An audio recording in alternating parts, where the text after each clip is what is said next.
सुप्रभात बच्चों। हम अध्याय नंबर 3 नीति के दोहे रहीम जी के द्वारा रचित का अध्ययन कर रहे थे और आज हम आगे अध्ययन क्रमानुसार जो बचे दोहे हैं उनका अध्ययन करेंगे। तो कल हमने 2 तक अध्ययन कर लिया था, आगे हम आज तीसरे नंबर दोहे का अध्ययन करेंगे बच्चों।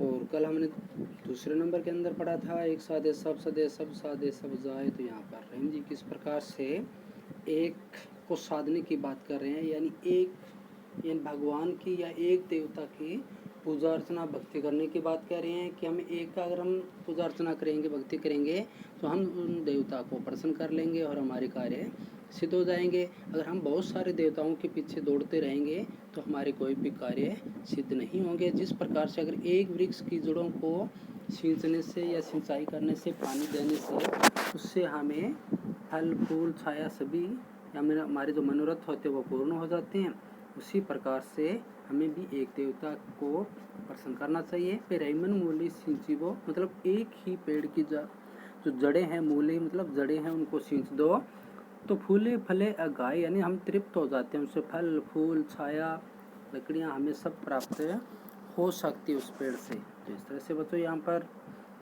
और एक दृष्टांत देते हुए यहाँ पर हमें बताते हैं। तो हमने इसमें अनुप्रास अलंकार यमक का भी यहाँ पर दिया था कि जो जोड़ी के रूप में जो सादे सब दो अर्थ तो शब्द बाहर आ रहे थे, हमने इनको भी देखा था। तो यहाँ पर यमक अलंकार के एग्जाम्पल्स हैं, ये आप किसी पढ़ भी चुके हैं बच्चों अलंकार के बारे में, और आगे भी हम अपने अध्याय के अंदर रखेंगे। आगे हम 3rd नंबर जो हमारा दोहा है उसको हम अध्ययन करेंगे आज।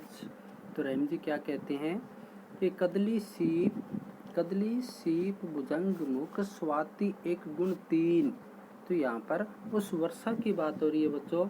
जब स्वाति नक्षत्र के अंदर जब बारिश होती है तो उस वर्षा का पानी जब गिरता है, यानी बूंदों के रूप में जो गिरता है, तो यानी कदली यानी केला के लिए का है, सीप यानी एक प्रकार का समुद्र के अंदर पाया जाने वाला एक इस प्रकार का मान लो एक कह सकते हैं कि सीप जो अपने समुद्र के किनारे या कहीं भी बच्चों आपने देखा होगा, या रेगिस्तान के अंदर हम जहाँ जाते हैं वहाँ पे इस प्रकार के सीप मान लो एक पानी की झाग से बना हुआ एक प्रकार की एक वस्तु होती है।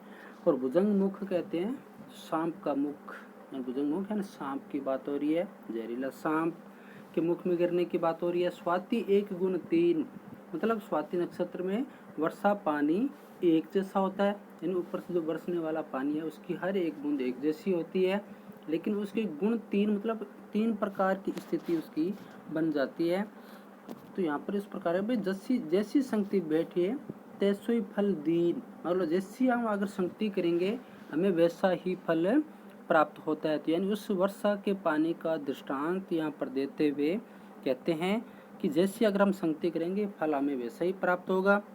तो इस तरह से रहीम जी कहते हैं कि कदली सीप भुजंग मुख स्वाति एक गुण 3, स्वाति नक्षत्र में बरसने वाला पानी जब अलग अलग 3 अवस्थाओं में यानी 3 प्रकार के स्थिति है उसमें जब वो गिरता है तो उसी प्रकार बन जाता है। यानी कदले में गिरने से, यानी केले में, कदले यानी केला को कहते हैं, तो केले के पत्तों में गिरने से उसमें ये जो कपूर बन जाता है, सीप में गिरने से मोती बन जाता है, और भुजंग के मुख में गिरने से जहर का रूप ले लेता है। यानी इस तरह से यहाँ पर है रहीम जी कहते हैं कि केला, सीपी और जो सर्प है, इन तीनों के मुख में स्वाति नक्षत्र का मतलब समय बरसा हुआ पानी जब वो उसके 3 गुण यानी 3 प्रकार के अलग अलग परिणाम निकलते हैं उसके, कि जब बरसा हुआ पानी तीनों की वस्तु में अगर अलग अलग रूप से जब गिरता है, इन तीनों की अलग अलग संगति करता है, यानी केला, सीप और भुजंग की, तो उसके 3 प्रकार की स्थिति उसके संगति के अनुरूप अलग अलग हो जाती है। केले में गिरने पर कपूर, सीपी में पड़ने पर मोती और सर्प मुख में पड़ने पर विष बन जाता है। अतः उसी प्रकार से कोई भी व्यक्ति जैसा संगति करेगा उसको वैसा ही फल मिलेगा। तो अर्थात कह सकते हैं कि संगति अच्छी संगति करेंगे तो हमें अच्छा फल मिलेगा, दुष्ट की संगति करेंगे तो हमें उसी प्रकार के दुष्ट स्वरूप गुण प्राप्त होंगे। तो यहाँ पर रहीम जी अलग अलग स्थिति में अगर हम जैसी संगति हम करते जाएंगे हमें वैसा ही फल मिलेगा। जिस प्रकार से वर्षा का पानी एक जैसा होते हुए भी अलग अलग स्थिति में गिरने पर वो अलग अलग रूप धारण कर लेता है। तो बच्चों आपको समझ में आ गया होगा। प्रसंग हमारा वही रहेगा। यह दुआ कवि रहीम जी द्वारा रचित दोहावली से संकलित है। इसमें मनुष्य की सोच समझ कर संगति करने का परामर्श दिया गया या उपदेश दिया गया बच्चों। यहाँ पर इस तरह से अपना प्रसंग और व्याख्या जिस तरह से हमने अभी की है। और विशेष की बात की जाए तो यहाँ विशेष ग्रुप में लिखेंगे सत्संगति का महत्व। सत्संगति का महत्व मालूम बताया गया यहाँ पर कि हमें किस प्रकार यानी अच्छी संगति या मालूम कह सकते हैं सत्संगति मालूम करने का संदेश दिया गया है। और इसमें अनुप्रास अलंकार है बच्चों, यानी जिस प्रकार से यहाँ पर देखिए आप संगति बैठे तैसोई फल दीन। अब जैसे तीन दीन ये अनंत्या अलंकार के रूप में बच्चों, यानी एक जैसे यहाँ पर जो स्वर है उनका उच्चारण हो रहा है यहाँ पर। जैसे तीन दीन यानी ई न ईन, मतलब ये कह सकते हैं कि स्वर की आवृत्ति हो रही है यहाँ पर। सवर्ण रूपी जो वर्ण है उसकी आवृत्ति हो रही है यहाँ पर। तो यहाँ पर अनुप्रास अलंकार रहेगा। तो ऐसे बच्चों जितने भी ऐसे कबीर जी हैं, रहीम जी हैं या सूरदास जी हैं, इनके जो जितनी भी रचनाएं हैं उनकी काव्य खंड है उनमें अनुप्रास अलंकार लगभग रहता ही है। इस बात को ध्यान रखेंगे बच्चों। और इसमें काव्यलिंग अलंकार का भी प्रयोग हुआ है, यानी जिस प्रकार से यहाँ पर जो अलग अलग होते हुए उनको एक स्वरूप में दर्शाया गया, यानी एक जैसे गुणों की महत्वता बताई गई है। तो इस प्रकार के जितने भी होते हैं उनमें काव्य जो लिंग रूप में अलंकार माना जाता है बच्चों। तो आपको समझ में आ गया होगा। और जैसी संगति बैठी है तैसो फल दीन, यहाँ पर जैसी संगति वैसा फल, तो इसको आवत का भी प्रयोग किया गया बच्चों ब्रज भाषा के अंदर रखते हुए। तो यहाँ पे आपको समझ में आ गया होगा। आगे हम चलते हैं और नंबर 2 के अंदर। काज परे कुछ और है, काज सरे कुछ और। यहाँ पे देखो बच्चों, काज परे काज सरे कुछ और। अब ये जिससे कुछ और कुछ और जिस प्रकार से शब्द या काज काज 2 बार यहाँ पर प्रयुक्त हो रहा है बच्चों, तो यहाँ पर यमक अलंकार हो जाएगा। इसे भी हम अपना ध्यान रखेंगे कि शुरू से हम इस तरह शब्द होते हैं उनको अंडरलाइन करते हुए अपने पेंसिल से आप अपने नोटबुक के अंदर साथ साथ में लिखते जाएंगे कि इस प्रकार के अगर ऐसे शब्द आते हैं तो उस पर यमक अलंकार होता है। तो इस तरह से काज परे कुछ और, काज कहते हैं कार्य को और परे कहते हैं और पढ़ने पर। काज परे कुछ और है, यानी काम पढ़ने पर कुछ और होता है, यानी उसका व्यवहार कुछ और होता है। और काज सरे कुछ और काम सर जाने पर, सर कहते हैं पूरा हो जाने पर या निकल जाने पर या बन जाने पर कह सकते हैं। कुछ और यानी कि काम बन जाने के बाद वह कुछ और बन जाता है, यानी उसका व्यवहार होता है वो बदल जाता है। रहीमन बावरी के भय नदी सिरावत मोर। तो यहाँ पर बावरी के भय, बावरी कहते हैं जो विवाह शादी जो होती है उसके जो फेरे लिए जाते हैं तो उनको कहा जाता है बच्चों। तो रहीमन बावरी के भय यानी जब शादी होती है तब उस समय की बात होती है कि जब शादी होती है तो फेरे लेते समय उस अपने सिर पर जो दूल्हा होता है वो मोर मुकुट जो यानी कि जो पंखी या कह सकते हैं मुकुट के ऊपर जो कलंगी धारण किए हुए जो मुकुट लगाकर या कह सकते हैं पगड़ी धारण कर साफा धारण कर जब वो शादी के फेरे लेते हैं और जैसे ही वह अपना कार्य निकल जाने पर उस मुकुट का उसका कोई महत्व नहीं रह जाता, वह उसे नदी में बहा देता है। नदी सिरावत मोर यानी उसको नदी में बहा देता है। तो इस तरह से यहाँ पर कहा है कि काम पड़ने पर कुछ और होते हैं, यानी इससे स्वार्थी लोग। तो यहाँ पर रहीम जी कहते हैं कि जो स्वार्थी लोग होते हैं वो अपना काम निकल जाने के बाद या काम पूरा होने के बाद ऐसे स्वार्थी लोग यानी भूल जाते हैं।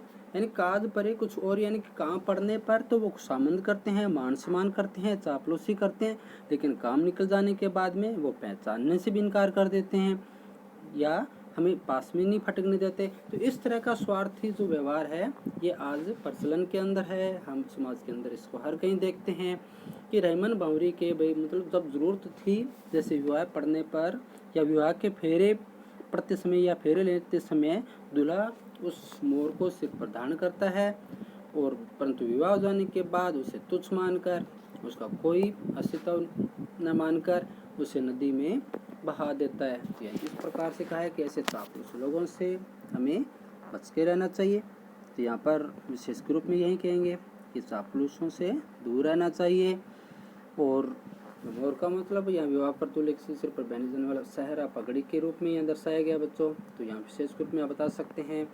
और कवि ने लोक व्यवहार को भी चित्रण किया है, जिस प्रकार से बताया पगड़ी को धारण की होती है एक लोक व्यवहार के रूप में काम लिया जाता है। और यमक जैसे बच्चों काज जो शब्द है 2 बार आ रहा है, लेकिन दोनों का अर्थ यहाँ पर उसका अलग अलग निकल रहा है। काज परे कुछ और, काज सरे कुछ और, यानी इस प्रकार की एक जोड़ा सा बन जाता है। उन दोनों का अपना अपना अलग अलग अर्थ है और अलग अर्थ के अनुसार इसका प्रयोग भी किया जाता है।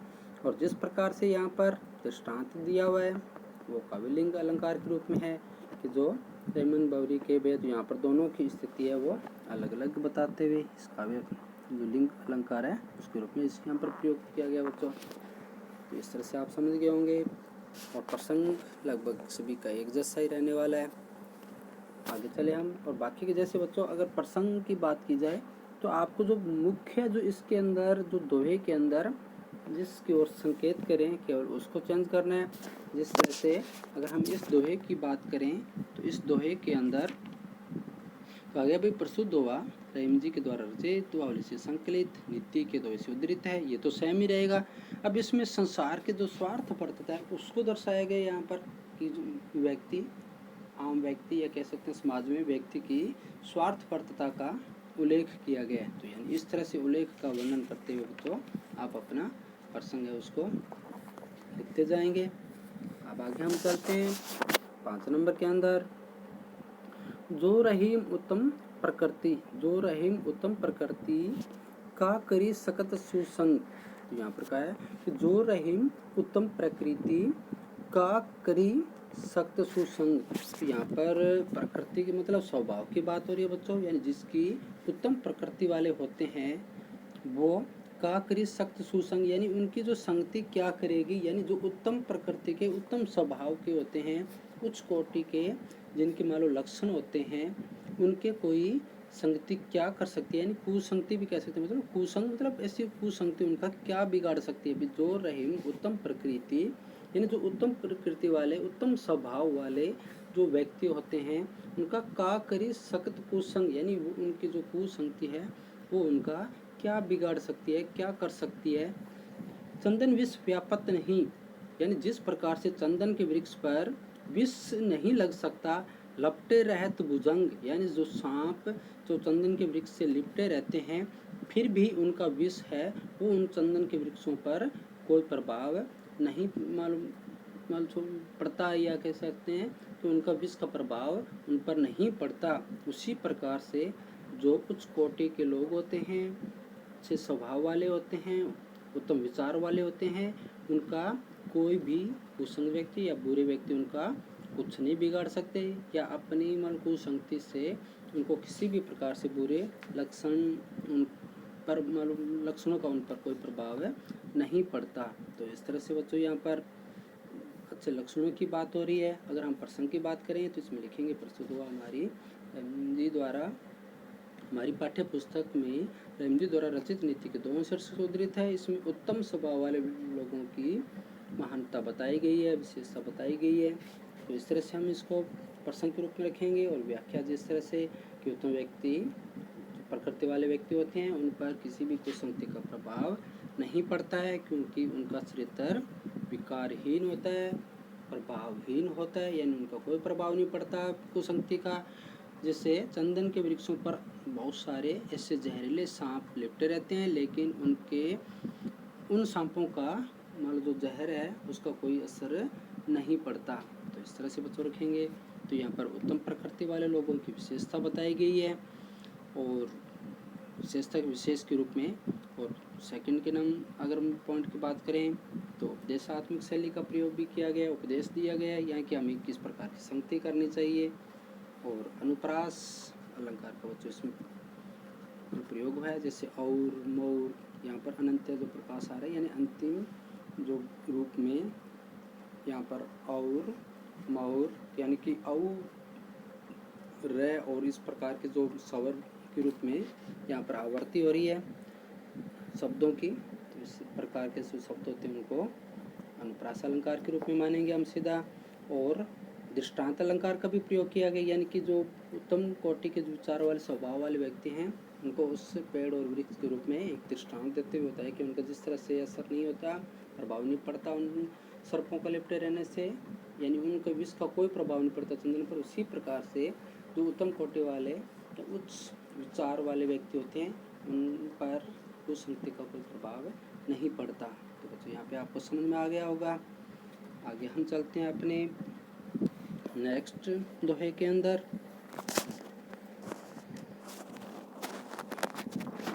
रूठे सजन मनाइए जो रूठे सो बार। बिल्कुल सिंपल से दोहे हैं बच्चों। रूठे सुजन मनाइए, सुजन कहते हैं सज्जन व्यक्तियों को, महापुरुषों को कहते हैं यहाँ पर भी। महापुरुष अगर रूठ जाए तो उन्हें मना लेना चाहिए। जो रूठे 100 बार, चाहे वो 100 बार रूठ जाए तो भी उन्हें हमें मना लेना चाहिए। हमें उनके बार बार मनाने का प्रयास करते रहना चाहिए जब तक वो मान न जाए। इसलिए कहा रहीम जी कहते हैं यहाँ पर कि रूठे हुए सज्जनों को मना लेना चाहिए, चाहे वो कितनी बार क्यों न रूठ जाए, चाहे वो 100 बार रूठ जाए तो भी हमें उन्हें प्रयत्न पूर्वक मना लेना चाहिए। रहीमन फिरी फिरी पोइए टूटे मुक्ताहार। मुक्ताहार कहते हैं मोतियों का हार, यानी मोतियों का हार बार बार टूट जाता है फिर भी हम उसे बार बार जोड़ते हुए पिरो लेते हैं, या उनके मोती बार बार धागे के अंदर डालकर उसे धारण करते हैं। उसी प्रकार से जो सज्जन व्यक्ति होते हैं वो उन मोतियों की तरह होते हैं कि हमें उन्हें बार बार मनाते हुए हम उनकी संगति करते रहना चाहिए। अगर वो किसी कारणवश अगर हमारे से रूठ भी जाए तो भी हमें अपनी गलती मानते हुए उन्हें मना लेना चाहिए। जिस प्रकार से बार बार मोतियों के टूटने पर भी हम उन्हें धागे के अंदर पिरोकर एक मोती की माला के रूप में पिरो लेते हैं और धारण करते हैं, उसी प्रकार से हमें भी रूठे हुए जो सज्जन व्यक्ति होते हैं, महापुरुष होते हैं, उनको बार बार मनाते रहना चाहिए। तो यहाँ पर बच्चों जो सज्जनों की तुलना है वो बिल्कुल उन मोतियों से की गई है। तो इस तरह से अब हम इसको विशेष के रूप में रखेंगे कि जो सज्जन की तुलना है वो मोतियों की माला से की गई है। उनकी महत्ता और जो संगति है उसका भाव उस मोतियों के समान बहुमूल्य बताया है। और बच्चों इसके अंदर जब तुलना की गई है यहाँ पर एक दूसरे की, यानी जो रहीम जी ने जो सज्जन व्यक्ति है उनकी तुलना किससे की है, यानी उपमा किससे दी है, मोतियों की माला से। तो बच्चों इसमें उपमा अलंकार रहेगा। और बार हार जिस तरह से ये बार बार आ रहे हैं, तो इस प्रकार से जब मान लो ये जो शब्द हैं इनकी आवृत्ति होती है तो यहाँ पर स्वर रूप में जो शब्द आ रहे हैं मान लो इनकी बार बार यहाँ पर एक अंतिम जो अनंत्य के रूप में आ रहे हैं, तो यहाँ पर इसको अनुप्रास के रूप में मानेंगे। तो अनुप्रास अलंकार तो बच्चों रहेगा ही रहेगा। और यहाँ पर अगर दृष्टांत की बात की जाए तो दृष्टांत भी रूप में माना जाता है, क्योंकि जब उपमा और ये दृष्टांत लगभग बच्चों एक समान रूप में ही आते हैं। यानी इस प्रकार के उदाहरण देते हुए जब अगर किसी व्यक्ति की या किसी भी वस्तु की तुलना की जाती है तो वहाँ दृष्टांत अलंकार भी रहता है। तो बच्चों आपको समझ में आ गया होगा ये। तो आगे हम चलें। तरवर फल नहीं खात है, सरबर पिए न पानी। यानी तरवर मतलब वृक्षों की बात हो रही है बच्चों। भी जो अच्छे वृक्ष होते हैं या वृक्ष तो सारी वैसे अच्छे होते हैं, यहाँ पर वृक्षों की उन फल वाले वृक्षों की बात हो रही है यहाँ पर कि जो तरवर फल नहीं खात है, सरबर पिए न पानी या पान, यानी जो वृक्ष हैं वो अपने फल खुद नहीं खाते हैं। और सरबर यानी तालाब, नदी, वो भी पिए न पान यानी वो भी अपना पानी स्वयं नहीं पीते हैं। कभी रहें पर काज हित, संपत्ति संचयी सुजान। सुजान कहते हैं बुद्धिमान व्यक्ति, महापुरुष, महान व्यक्ति की बात हो रही है यहाँ पर। रहीम जी कहते हैं कि काज हित यानी दूसरों के हित के लिए, भलाई के लिए अपनी सारी जो संपत्ति, सिंचयी संपत्ति मतलब इकट्ठी की हुई संपत्ति होती है, कमाई हुई जो संपत्ति होती है वो सज्जन पुरुष या महापुरुष होते हैं वो दूसरों के हित के लिए, कल्याणकारी कार्यों के लिए अपनी संपत्ति लगा देते हैं, खर्च कर देते हैं। तो यहाँ पर जिस प्रकार से जो वृक्ष होते हैं या फल वाले जो वृक्ष होते हैं वो अपने वृक्ष वो फल खुद नहीं खाते, और जो तालाब होते हैं, नदी होती है, वो भी अपना जल खुद नहीं पीती। उसी प्रकार से जो सज्जन होते हैं या महापुरुष होते हैं वो भी दूसरों के हित के लिए, कल्याणकारी कार्यों के लिए जो अपना धन जो इकट्ठा किया हुआ होता है उसको दान के रूप में लगा देते हैं, वो उससे खर्च कर देते हैं। उस धन को वो संग्रह जो करते हैं वो हमेशा दूसरों के कल्याणकारी कार्य के लिए ही करते हैं। जिस प्रकार से वृक्ष के फल दूसरों के लिए लगते हैं, नदी का पानी भी दूसरों के लिए ही बहता है, उसी प्रकार से जो सज्जन पुरुष होते हैं, अच्छे व्यक्ति होते हैं, महापुरुष होते हैं, वो भी अपनी पूरी संपत्ति दूसरों पर ही खर्च कर देते हैं। तो आपको समझ में आ गया होगा। तो यहाँ पर विशेष के रूप में बात की जाए तो सज्जनों को परोपकारी प्रवृत्ति के रूप में बताया गया यहाँ पर, और वृक्ष तालाब होती है उनकी तुलना सज्जनों से की गई है। यानी परोपकार जैसे होता है ना, परोपकार की संपत्ति कल्याणकारी कार्य के लिए होती है, उसी प्रकार से यहाँ पर दिया गया है इसमें। और अनुप्रास और काव्यलिंग अलंकार का प्रयोग तो है, यानी जिस प्रकार से तुलनात्मक देते हुए, तुलना करते हुए जब एक के लक्षण दूसरे में नजर आते हैं तो इस प्रकार से काव्यलिंग अलंकार के रूप में ऐसे हम लिखेंगे। और अनुप्रास का जो प्रयोग हुआ है इसके अंदर पान, सुजान, जैसे अभी पीछे आन जो सब शब्द हम देख रहे हैं, यानी स्वर की जो आवर्ती हो रही है यहाँ पर अनंत्या के रूप में, यानी जब पंक्तियों के अंतिम में मान लो इस प्रकार से जो स्वर युक्त शब्दों की जब आवर्ती होती है तो वहाँ हम इसे अनुप्रास अलंकार के रूप में लेंगे, अनंत्या अलंकार के रूप में। और काव्यलिंग अलंकार का भी प्रयोग जिस तरह से लक्षणों को नज़र दिखाया गया बच्चों यहाँ पर, तो इस तरह से रखेंगे हम। और प्रसंग की बात की जाए तो ये दोहा हमारी पाठ्य पुस्तक में संकलित कबीर रहीम दोहों से लिया गया, जिसमें सज्जनों के द्वारा जो परोपकारी भावना है उसका वर्णन किया गया यहाँ पर, कल्याणकारी कार्यों के लिए जो और उनका लक्ष्य रहता है उसका वर्णन किया गया। तो इस तरह से रखते हुए इसका अध्ययन करेंगे बच्चों। तो आज हम अपना अध्ययन यहीं तक ही करते हैं। आपको सारे के सारे जो समझ में आ गया होगा इनको, तो अच्छी तरह से आप इनको रिवाइज करेंगे, अपना अध्ययन अच्छी तरह से देखते हुए करेंगे। अपना नोटबुक पास में रखना, जितने भी ऐसे शब्द हैं उनको इस वीडियो के माध्यम से अच्छी तरह से रिवाइज करते हुए, दोहरान करते हुए आप अपने नोटबुक में लिखते जाएंगे और अच्छी तरह से याद करेंगे। बच्चे भी जितने भी दोहे हैं कल हम उनका क्रमानुसार आगे अध्ययन करेंगे। जय हिंद।